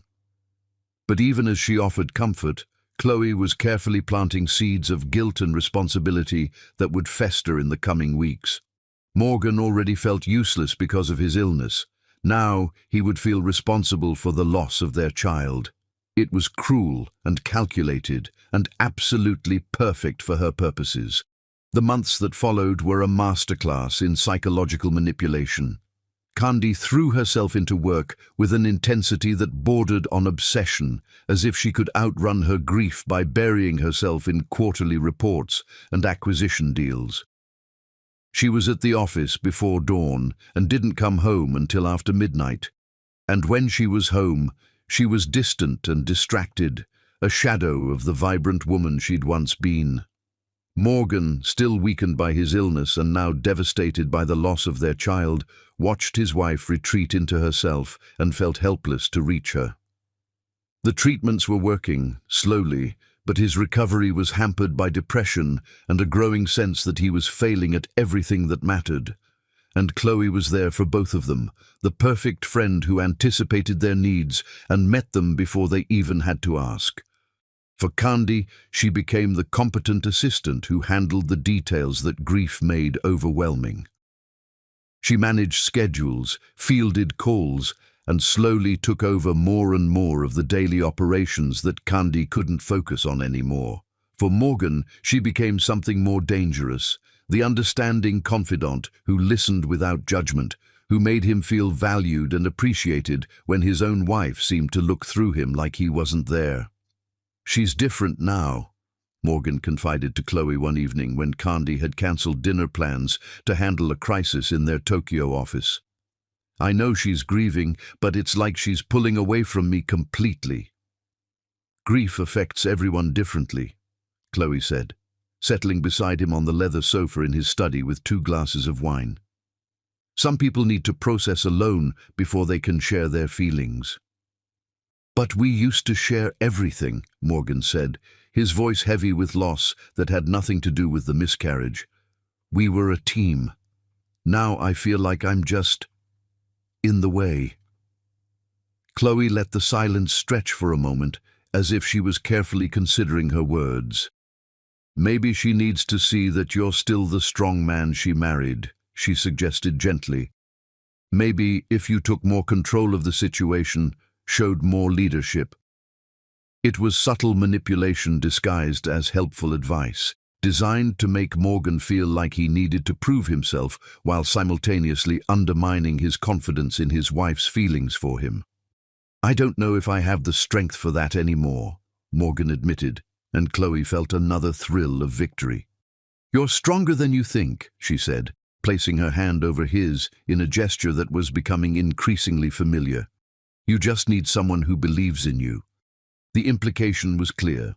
Candy didn't believe in him anymore, but Chloe did. By Christmas, the dynamics in the Bruce household had shifted so dramatically that even outsiders began to notice. At the company holiday party, held in the grand ballroom of the Plaza Hotel, Candy moved through the crowd like a beautiful automaton, smiling and making conversation, but radiating a chill that kept people at arm's length. She was thinner than she'd ever been, all sharp angles and restless energy. And when she looked at Morgan, it was with the distant politeness of strangers. Morgan, meanwhile, stayed close to Chloe's side, relying on her to navigate conversations and handle social situations that his illness and depression made difficult. To anyone watching, it looked like Chloe was his wife and Candy was the distant business partner. "Is everything all right between you and Morgan?" James Patterson asked Candy during a quiet moment near the bar. "You two seem distant lately." Candy's smile was sharp enough to cut glass. "We're fine, James. Just busy building an empire while dealing with personal challenges." But her eyes kept drifting across the room to where Morgan and Chloe were deep in conversation with a group of investors, her expression unreadable, but definitely not happy. "Chloe's been a godsend," one of the board members' wives commented to Candy later in the evening. "The way she takes care of Morgan is so sweet. You're lucky to have such a devoted friend." "Yes," Candy replied tightly, "very lucky." But as she watched Chloe laugh at something Morgan said, her hand touching his arm in a gesture that was just intimate enough to be noticed, Candy felt the first stirring of something that wasn't grief or exhaustion. It was suspicion. The final piece of Chloe's psychological web fell into place on New Year's Eve. Candy had been called away to London to handle a crisis with their European expansion, leaving Morgan and Chloe alone to ring in the new year. Chloe had suggested a quiet evening at home, just the two of them, and Morgan had agreed with the grateful relief of a man who was tired of pretending to be stronger than he felt. They'd shared dinner, wine, and increasingly intimate conversation as the evening progressed. Chloe had worn a dress she'd bought specifically for this night, black silk that hugged her curves and made her look like a woman worth betraying a marriage for. "I keep thinking about what this year has taken from us," Morgan said as they sat together on the sofa in his study, the city lights glittering beyond the windows. "The baby, my health, the distance between Candy and me. But look at what this year has brought too, Chloe said softly, moving closer to him on the sofa. You've discovered how strong you really are. You've learned who your true friends are. She was close enough now that he could smell her perfume, different from Candy's, but equally intoxicating, close enough that when she reached up to touch his face, her fingers traced the line of his jaw with unmistakable intimacy. "Chloe," Morgan whispered, but he didn't pull away. "You deserve to be appreciated," Chloe murmured, her thumb brushing across his lower lip. "You deserve to be loved the way you love others." In the distance, they could hear the countdown beginning on the television in the living room. 10, 9, 8. "This is wrong," Morgan said, but his hands were already moving to her waist, pulling her closer. "What's wrong is letting yourself feel guilty for wanting to be happy," Chloe replied, her lips now just inches from his. 3, 2, 1. When the clock struck midnight, ushering in a new year and a new chapter in all their lives, Morgan Bruce kissed his wife's best friend with 15 years' worth of pent-up desire and desperate need for connection. And Chloe Brooks kissed him back with the triumph of a predator who had finally cornered her prey. The destruction of Candy's perfect life was no longer a plan. It was reality. Chapter 7. The Invisible War. Candy senses danger. Candy Bruce had built a $500 million empire by trusting her instincts, and every instinct she possessed was screaming that something was wrong. The realization hit her like ice water in her veins as she stood in the doorway of her own kitchen at 6 a.m., watching her husband pour coffee for another woman. Not just any woman, Chloe Brooks, her supposed best friend, who was wearing one of Candy's silk robes and sitting at Candy's breakfast table like she belonged there.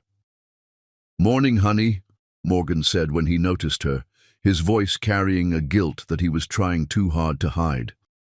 "I didn't hear you come in last night." "The London meetings ran late," Candy replied carefully, her analyst's mind already cataloguing details. Morgan's hair was disheveled in a way that suggested he'd run his hands through it repeatedly. Chloe's makeup was slightly smudged, as if she'd slept in it, and the coffee Morgan was pouring was prepared exactly the way Chloe liked it. Cream, no sugar, which meant he'd been paying attention to her preferences. Intimate attention. "I hope you don't mind," Chloe said with a smile that didn't quite reach her eyes. "I had a terrible headache last night, and Morgan was kind enough to let me stay in the guest room instead of going back to my apartment."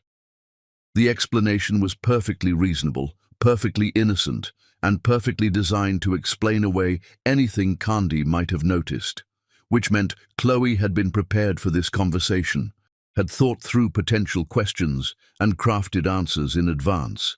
That level of calculation suggested guilt, and guilt suggested secrets. "Of course," Candy said smoothly, moving to the espresso machine to make her own coffee. "I'm glad Morgan was able to help." But as she went through the motions of her morning routine, Candy's mind was working like the high-powered computer that had made her legendary in business circles. She thought about the past few months, about small changes she'd attributed to grief and stress, but which suddenly looked different in this new light. The way Chloe had gradually taken over more and more responsibilities, making herself indispensable. The way Morgan had started turning to Chloe for comfort instead of his wife. The way conversations stopped when Candy entered a room. The looks that passed between them when they thought she wasn't watching. How had she been so blind? The answer came to her as she sat in her office later that morning, staring at a financial report she couldn't focus on. She hadn't been blind. She'd been grieving, exhausted and overwhelmed by the impossible task of running an empire while watching her husband fight an illness that had stolen his strength and confidence. She'd been so focused on keeping their business afloat and their lives together that she'd missed the predator who'd moved into her home disguised as salvation. Chloe Brooks, Sweet, helpful, devoted Chloe, who'd been there for every crisis, who'd anticipated every need, who'd made herself so essential that removing her would cause more problems than keeping her. It was a brilliant strategy, Candy had to admit. Textbook manipulation designed to create dependency while gradually eroding the target's support system. If Candy had encountered this scenario in a business context, she would have admired the execution even as she destroyed the perpetrator. But this wasn't business. This was personal. This was her marriage, her husband, her life being systematically dismantled by someone she'd trusted completely. The rage that filled Candy was cold and precise, the kind of fury that had made her legendary in boardrooms across 3 continents. It wasn't the hot, destructive anger of betrayed emotion. It was the calculating wrath of a predator who'd just realized she was being hunted. Game on. Candy's first move was to test her theory, and the opportunity came sooner than expected. That afternoon, she announced that she needed to make an emergency trip to Los Angeles to handle problems with their West Coast expansion. It was true, there were issues that needed her attention, but it was also the perfect excuse to see what happened when she left Morgan and Chloe alone together. "I'll only be gone overnight," she told Morgan as she packed her Louis Vuitton overnight bag. "Chloe can handle anything that comes up here."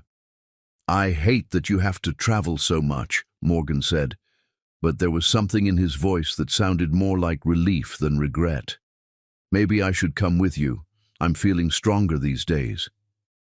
"The doctors said you shouldn't fly until you finished this round of treatment," Candy replied, watching his face carefully. "Besides, Chloe needs you here to help with the Morrison contracts." The mention of Chloe's name caused a subtle change in Morgan's expression, a softening around his eyes, a slight smile that he quickly suppressed. It was the look of a man thinking about someone who made him happy, and it confirmed everything Candy had suspected. "You're right," Morgan said. "I'll hold down the fort." Candy kissed him goodbye, noting that he seemed distracted, like he was already thinking about what he would do once she was gone. As her driver pulled away from their building, she saw Chloe's figure in the window of Morgan's study, and even from 20 floors below, Candy could sense the anticipation radiating from her supposed best friend. The Los Angeles trip was productive in ways that had nothing to do with business. Candy handled the expansion issues in record time, then spent the rest of her time making phone calls to people she hadn't spoken to in months. Old friends from college, who might remember things about Chloe that Candy had forgotten. Former colleagues who'd worked with Chloe at previous jobs, anyone who might provide insight into the woman who was currently destroying her marriage. What she learned made her blood run cold. "Chloe Brooks," said Patricia Hendricks, who'd been their residential advisor at Stanford. "Oh my God, Candy, please tell me you're not still in touch with her." "Why?" Candy asked, though she was already dreading the answer. "Because she was obsessed with you in college. Seriously obsessed. She used to copy everything you did, your clothes, your hairstyle, even the guys you dated. We all thought it was weird, but we figured she'd grow out of it." The next call was to Jennifer Walsh, who'd worked with Chloe at McKinsey & Company 5 years earlier. "She got fired," Jennifer said bluntly, "for having an affair with a married partner. The guy's wife found out and threatened to sue the firm for harassment. They quietly let Chloe go to avoid a scandal." By the time Candy boarded her flight back to New York, she had a complete picture of the woman she'd invited into her home. Chloe Brooks wasn't just a friend who'd made a mistake. She was a predator who'd been stalking Candy's life for 15 years, waiting for the perfect opportunity to take what she'd always believed should have been hers. The confirmation came when Candy arrived home 12 hours earlier than expected. She used her private elevator to avoid the front desk, moving through her own penthouse like a thief in the night. The living areas were empty, but she could hear voices coming from Morgan's study, low, intimate conversation punctuated by soft laughter. Candy moved closer, her designer heels silent on the Italian marble floors until she could see through the partially open door. Morgan was sitting in his leather chair, looking healthier and more animated than he had in months. Chloe was perched on the arm of the chair, her hand resting on his shoulder, wearing a dress that Candy recognized as one of her own, the red Valentino that she'd thought she'd misplaced weeks ago. "You look beautiful in that dress," Morgan was saying, his hand coming up to cover Chloe's. "Red has always been your color." "I was hoping you'd like it," Chloe replied, her voice carrying the husky undertone of a woman who knew she was desired. "I wanted to look special for you."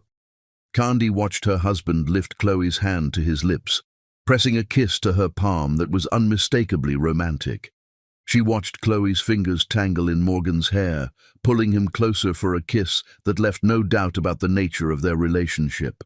She watched her marriage die in real time, destroyed by the two people she'd trusted most in the world. But instead of falling apart, instead of bursting into the room with accusations and tears, Candy Bruce did what she'd always done when faced with an impossible situation. She strategized. Retreating to her home office, Candy began planning with the cold precision that had made her a legend in the business world. First, she needed evidence, pictures, recordings, documented proof of the affair that would be admissible in divorce court and devastating to both Morgan's reputation and Chloe's career. Her penthouse was equipped with a sophisticated security system that she could access remotely. It would be simple to ensure that certain activities were captured in high definition. Second, she needed to understand the full scope of the betrayal. Was this just an affair, or was there more? Had Chloe been manipulating business decisions, stealing confidential information, planning to leave with Morgan and start their own company? Third, she needed to decide what she wanted from the aftermath. Revenge was a given. No one destroyed Candy Bruce's life without paying a steep price. But what form should that revenge take? Financial ruin, public humiliation, complete and total destruction of everything they held dear? As she sat in her darkened office, surrounded by the empire she'd built with love and trust, Candy felt something inside her crystallize into diamond-hard resolve. Chloe Brooks had spent 15 years studying her, learning her weaknesses, planning her downfall. But Chloe had made one critical error in her calculations. She'd forgotten that Candy Bruce was the most dangerous predator in any room she entered. And now the real game was about to begin.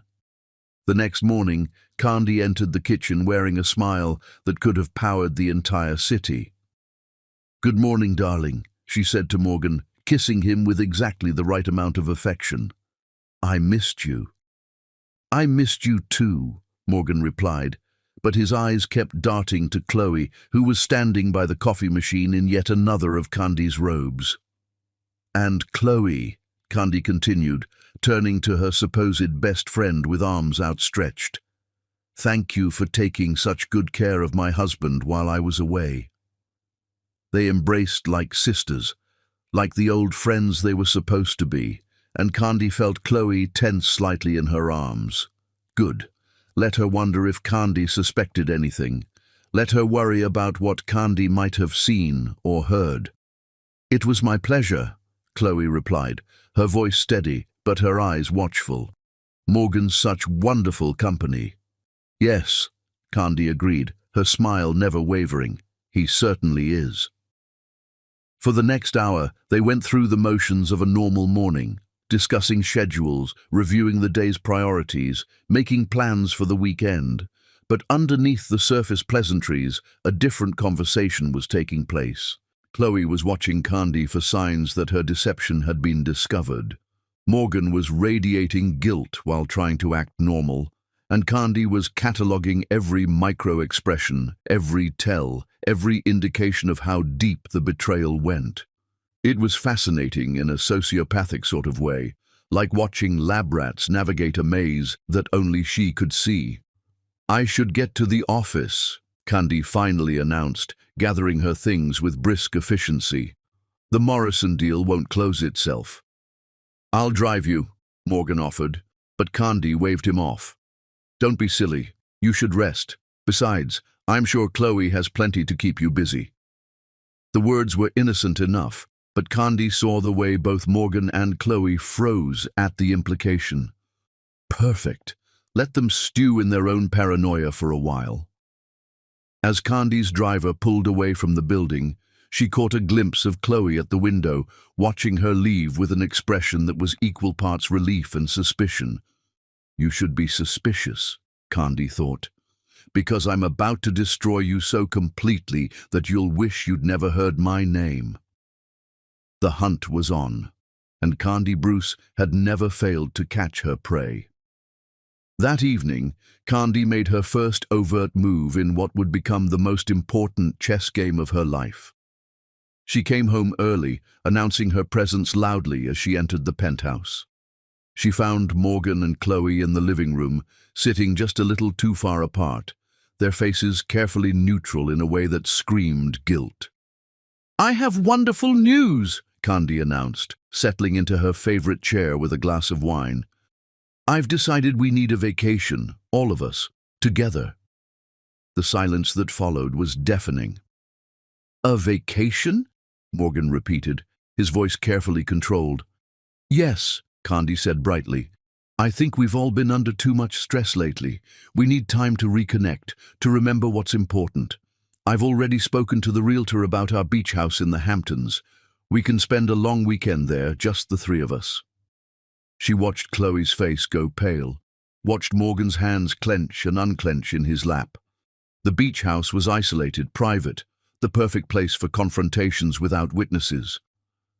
"That sounds lovely," Chloe managed, but her voice was strained. "Doesn't it?" Candy agreed. "Just like old times. We can cook together, talk about the future, really spend some quality time as a family." The word family hit like a physical blow. Chloe actually flinched, and Morgan looked like he might be sick. "When were you thinking?" Morgan asked. Candy's smile was radiant and terrifying. "This weekend. I've already cleared our schedules." As she watched her husband and his mistress struggle to hide their horror at the prospect of a romantic weekend that would include his wife, Candy felt the first stirring of satisfaction she'd experienced since discovering their betrayal. The beach house would be perfect for what she had planned, isolated, private, and equipped with all the technology she'd need to document their destruction. This weekend, the truth would finally come out, and Chloe Brooks would learn what happened when you tried to hunt a queen. Chapter 8.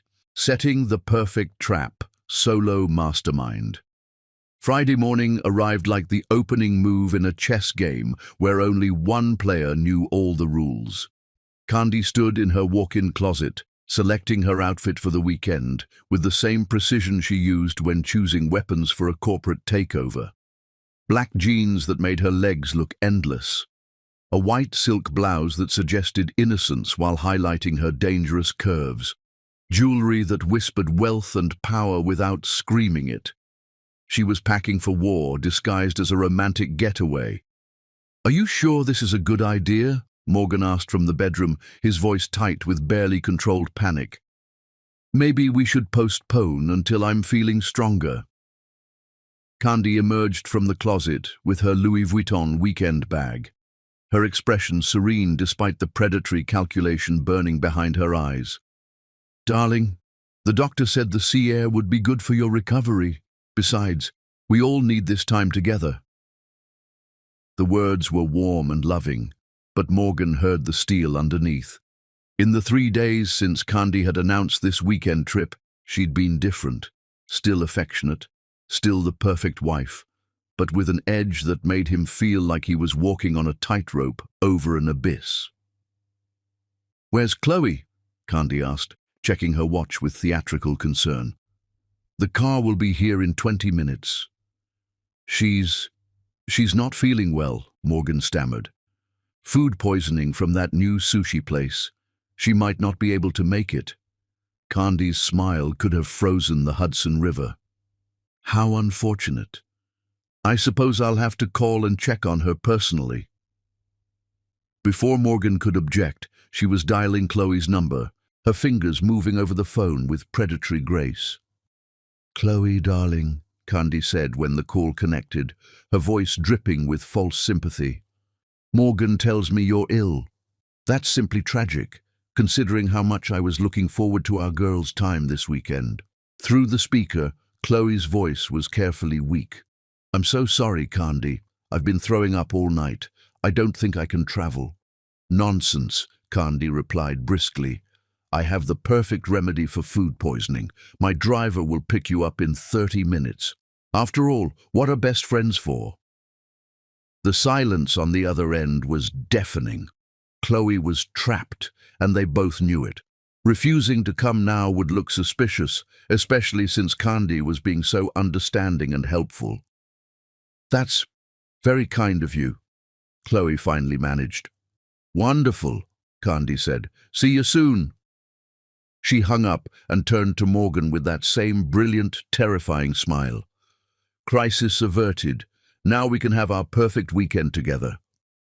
Morgan looked like a man facing his own execution.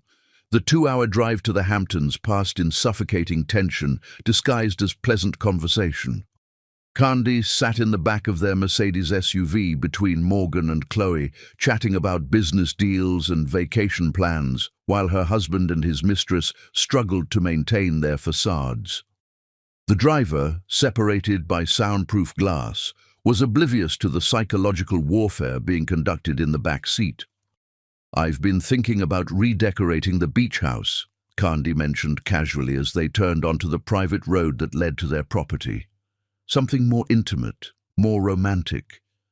Chloe stiffened almost imperceptibly. "It's beautiful the way it is." "Oh, but it could be so much more," Candy continued, her voice dreamy with false nostalgia. "Remember our honeymoon, darling? How we spent 3 days in bed, barely coming up for air." Morgan's face went ashen. Beside him, Chloe was gripping her purse so tightly her knuckles were white. "That was a long time ago," Morgan said weakly. "Not so long," Candy corrected, her hand finding his thigh in a possessive gesture that made him flinch. "Some things are worth remembering, worth repeating." The beach house appeared through the trees like something from a fairy tale, or a nightmare, depending on your perspective. 3 stories of weathered cedar and glass, with wraparound decks that offered stunning views of the Atlantic Ocean. It was isolated, private, and absolutely perfect for Candy's purposes. "Home sweet home," she announced, as the car came to a stop in the circular driveway. While Morgan and Chloe brought in the luggage, Candy moved through the house with the efficiency of a general preparing for battle.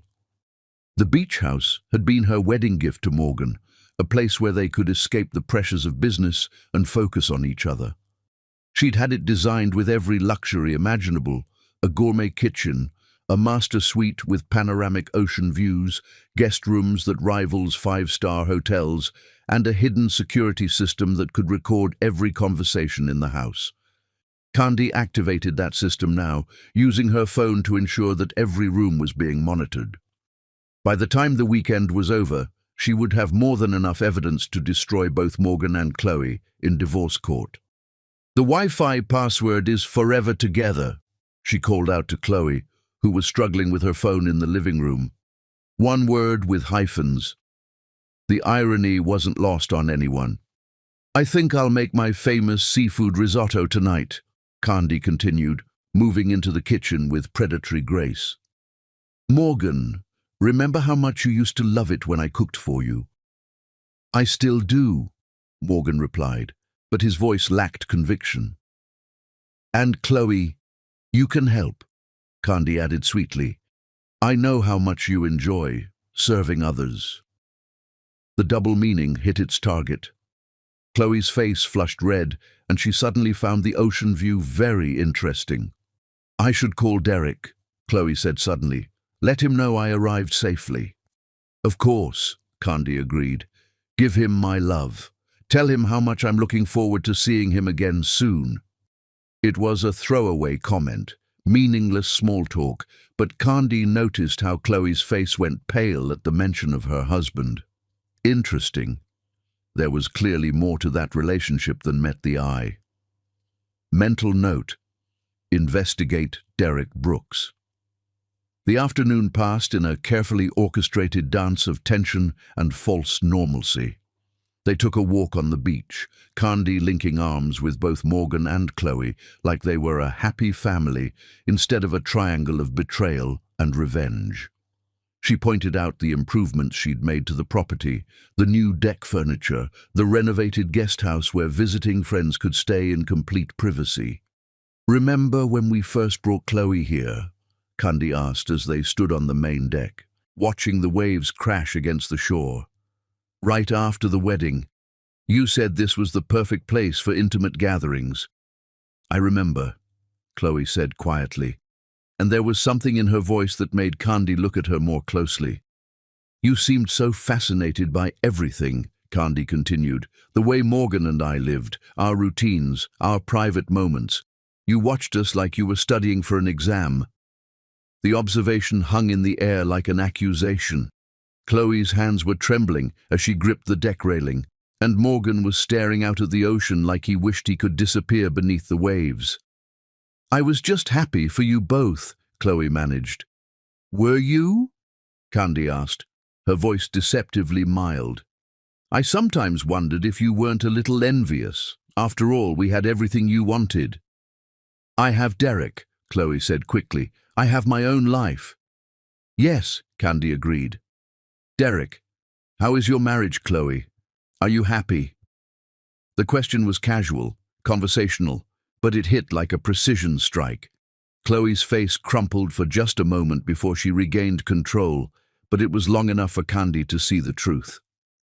Chloe's marriage was a disaster, which explained so much about her willingness to destroy someone else's. Dinner was a masterpiece of psychological warfare, disguised as a friendly meal.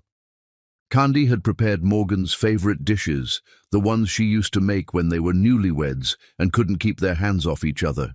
She served the wine he loved, told the stories he found funny, and generally reminded him of everything he was throwing away for a few stolen moments with a woman who had never truly loved him.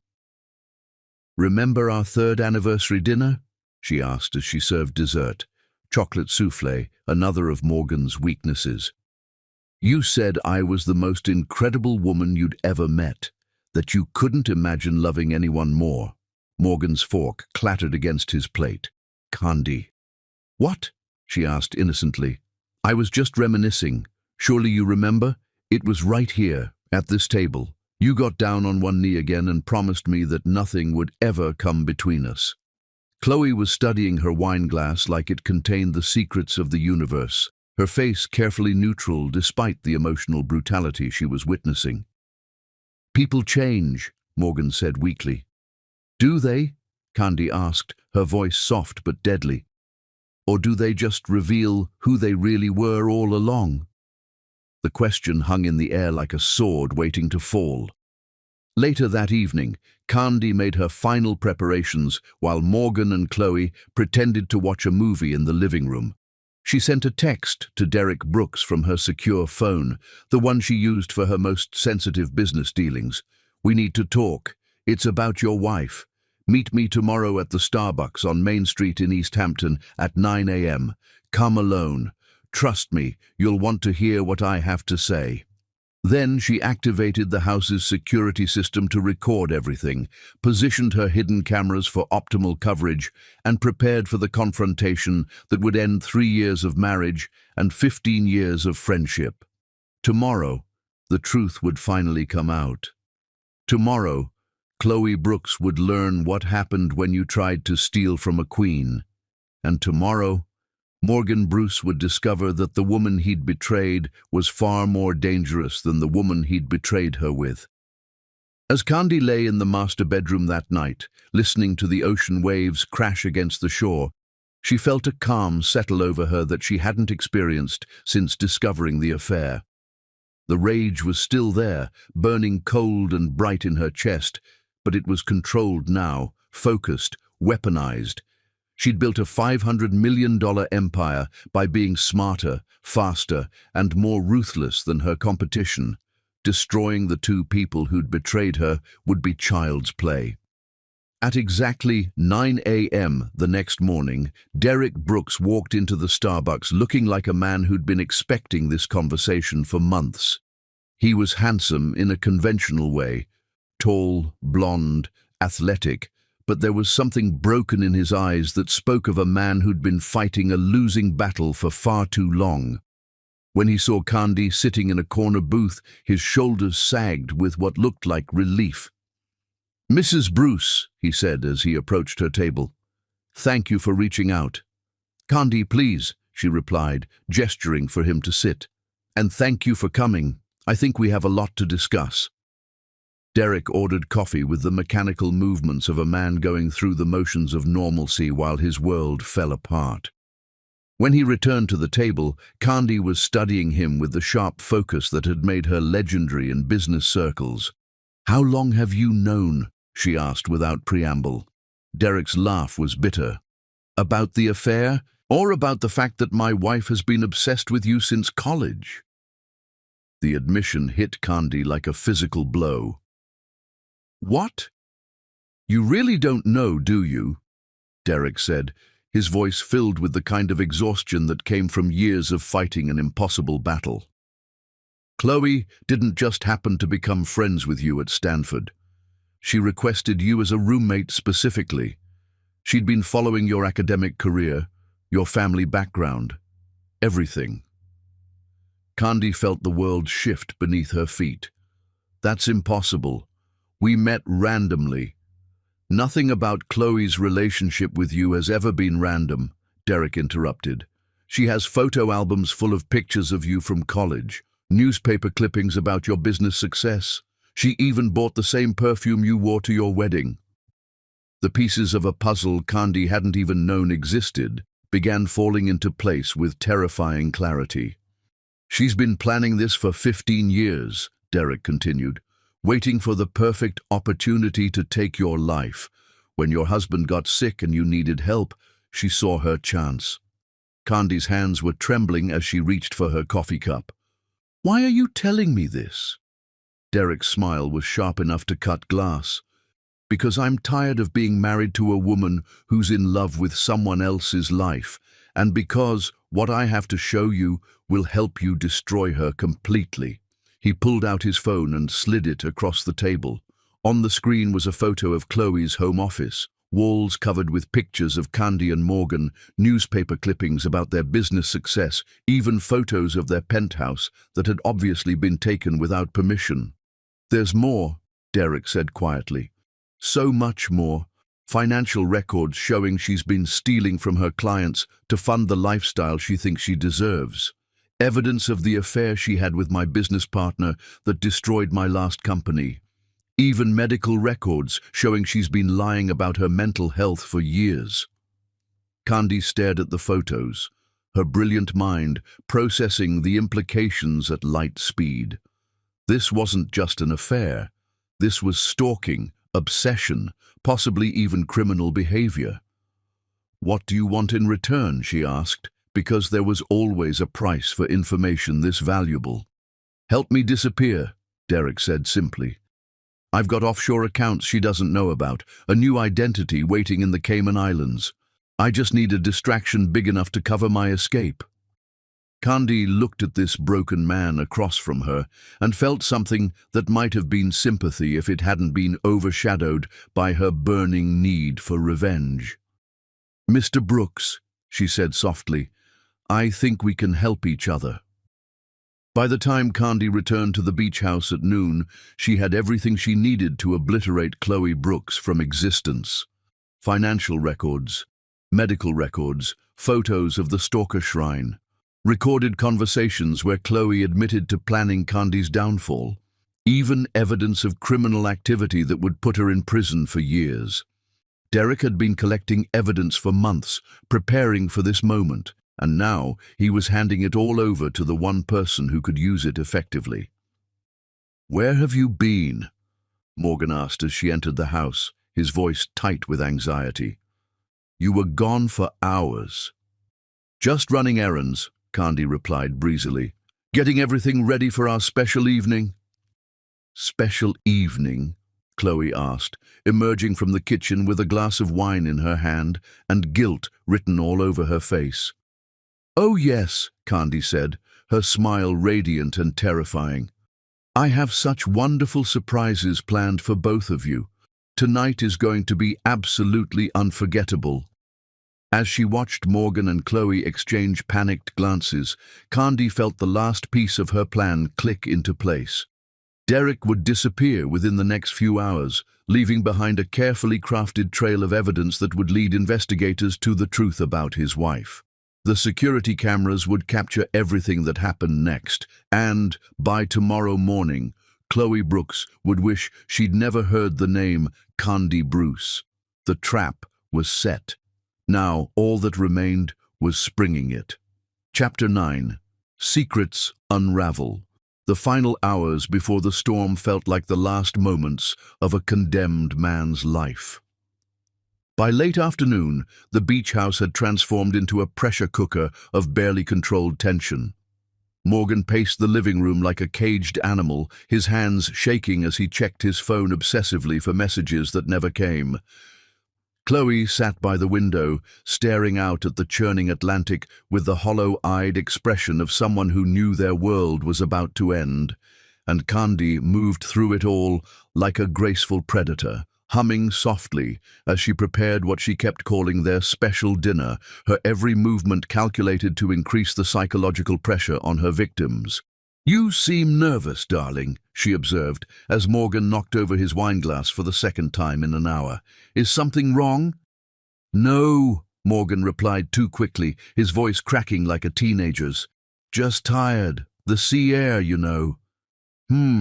Candy murmured, dabbing at the spilled wine with a cloth napkin. "Strange. The sea air usually makes you so energetic. Remember our honeymoon? We barely slept for 3 days." The reminder of their passionate past hit like a physical blow. Morgan's face went ashen, and across the room, Chloe's hands clenched into fists on her lap. "Chloe, honey," Candy continued sweetly, "you've barely touched your wine. Are you feeling all right? You look pale." "I'm fine," Chloe managed, though her voice was strained. "Just thinking about Derek. He seemed upset when I called him earlier. It was a lie, and they all knew it." Chloe hadn't called her husband. She'd been too busy whispering with Morgan in hushed, desperate conversations that stopped abruptly whenever Candy entered the room. "Oh?" Candy asked, her interest seeming casual but her eyes sharp as surgical steel. "What about?" "Work stress," Chloe said quickly. "You know how it is." "Actually, I don't," Candy replied, settling into her chair with predatory grace. "Derek's always struck me as such a calm, stable man. What kind of work stress could make him upset?" The question hung in the air like a trap waiting to spring. Chloe's mouth opened and closed soundlessly, her mind clearly scrambling for an answer that would make sense. "Financial pressures," she finally said. "The usual." "How terrible," Candy sympathized. "If you need help, you know Morgan and I would be happy to lend you money. What are friends for?" The offer was generous and completely sincere sounding, which made it all the more devastating. Chloe's face crumpled slightly before she regained control, but not before Candy saw the flash of pure terror in her eyes. Because if Derek was having financial problems, if their marriage was falling apart, if Chloe's life was imploding, then what did she have to lose by destroying someone else's? Everything was falling into place exactly as Candy had planned. As the sun began to set over the Atlantic, casting the beach house in shades of gold and crimson, Candy made her final preparations. She moved through the kitchen with the fluid efficiency of a woman who'd prepared hundreds of meals for the man she loved. But there was something different about her movements now.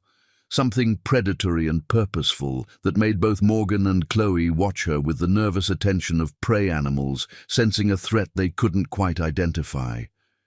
"Dinner will be ready in an hour," Candy announced, checking the roast that was browning in the oven. "I thought we could eat on the deck, watch the sunset.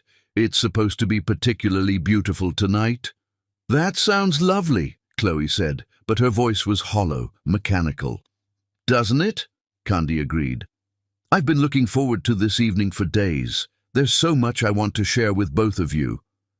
Morgan and Chloe exchanged a look that was pure panic. Whatever Candy had planned, they both sensed it wasn't going to be the romantic evening she kept promising. Maybe I should call Derek again, Chloe said suddenly, reaching for her phone. Make sure he's... Oh, don't worry about Derek, Candy interrupted, her voice carrying a strange note that made both Morgan and Chloe freeze. I'm sure he's exactly where he needs to be right now.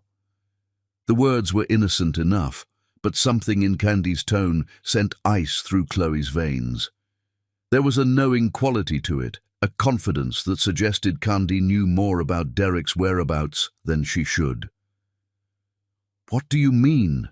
Chloe asked, her voice barely above a whisper. Candy's smile was radiant and terrifying. Just that everything has a way of working out exactly as it should. Don't you think? Before Chloe could respond, Candy's phone buzzed with an incoming text.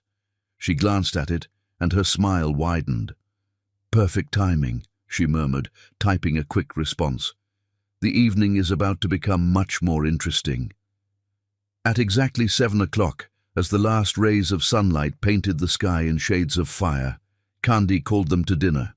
The deck table had been set with their finest china and crystal, the kind they usually reserved for important business dinners or special anniversaries. Candles flickered in hurricane glasses, creating intimate pools of light that should have been romantic, but felt more like spotlights illuminating a crime scene. This is beautiful, Morgan said weakly, taking his usual seat at the head of the table.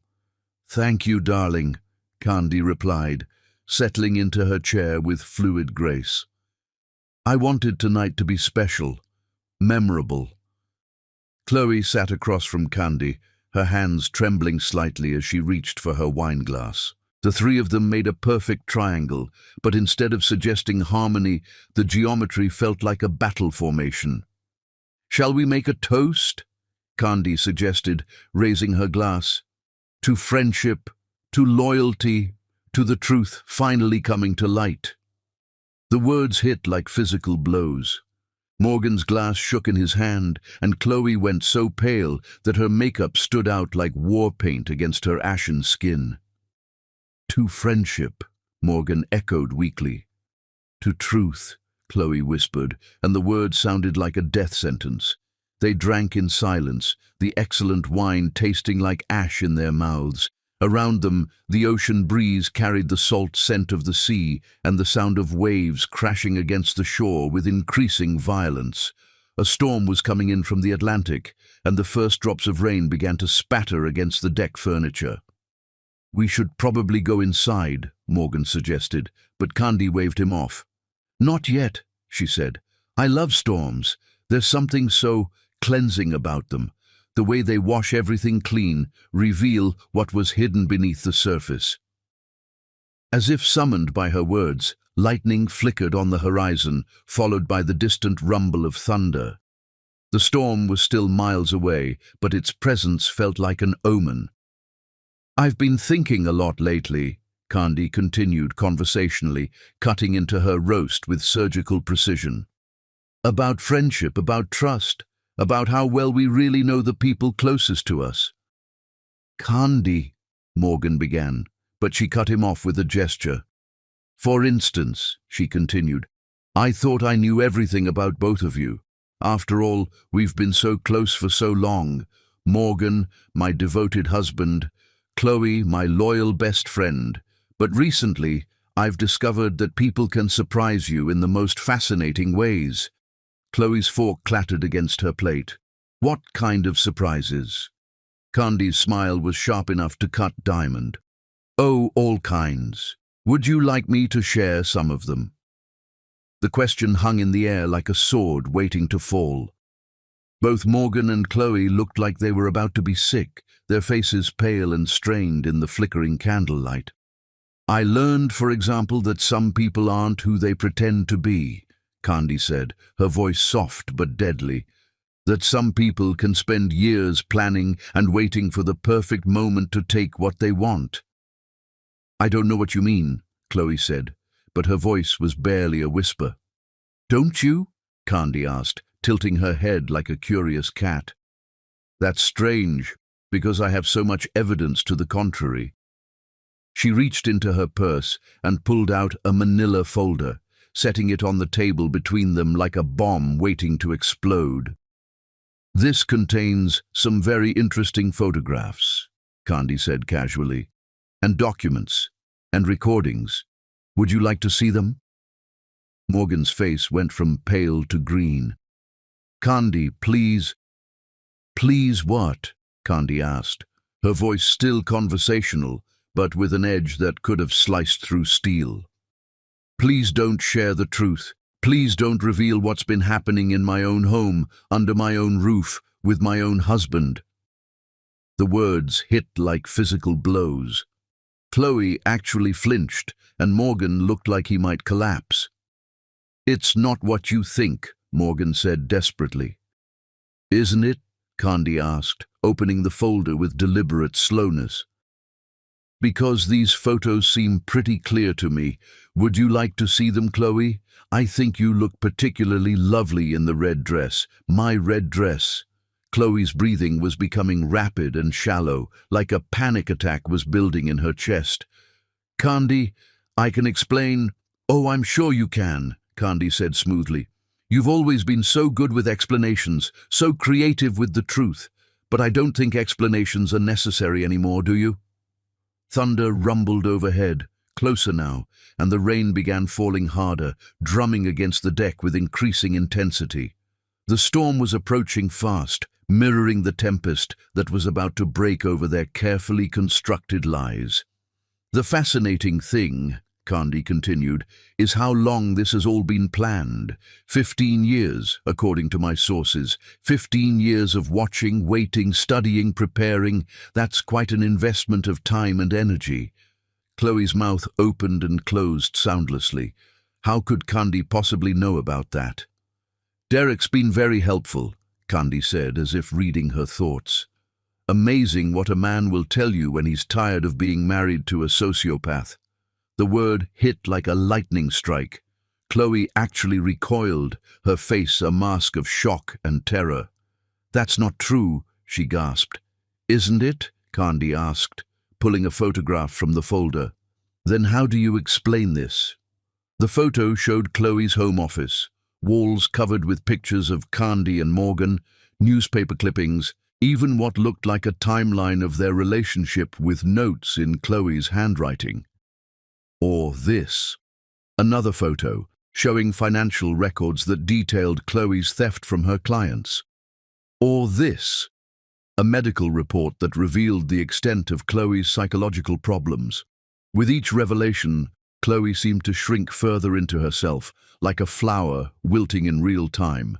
Morgan was staring at the photos with growing horror, finally seeing the woman he'd risked everything for in her true light. You're insane, he whispered, and it wasn't clear if he was talking to Chloe or Candy. That's what the psychiatric evaluation concluded, Candy agreed pleasantly. Borderline personality disorder with obsessive tendencies and a history of stalking behavior. Fascinating reading, really. Lightning flashed overhead, illuminating their faces in stark black and white. In that moment, Chloe looked like a cornered animal, desperate and dangerous. You can't prove any of this, she said, but her voice lacked conviction. Can't I? Candy asked. Derek's already spoken to the authorities. Amazing how cooperative he became once he realized he could disappear while his wife faced the consequences of her actions. Derek wouldn't, Chloe began, then stopped as the full implications hit her. Oh, but he would, Candy said softly. He's been planning his escape for months. New identity, offshore accounts, the works.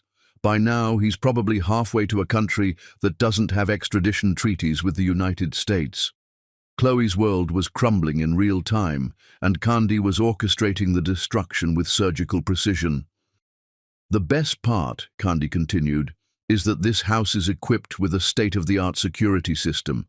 Every conversation, every moment of intimacy, every whispered betrayal, it's all been recorded. The police will have quite a comprehensive picture of what's been happening here. Morgan finally found his voice. You've been recording us?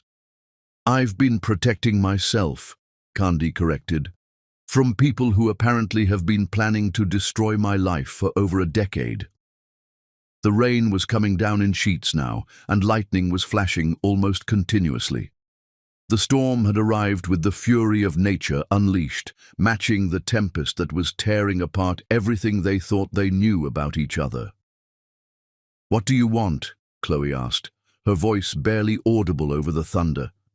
Candy's smile was beautiful and terrible.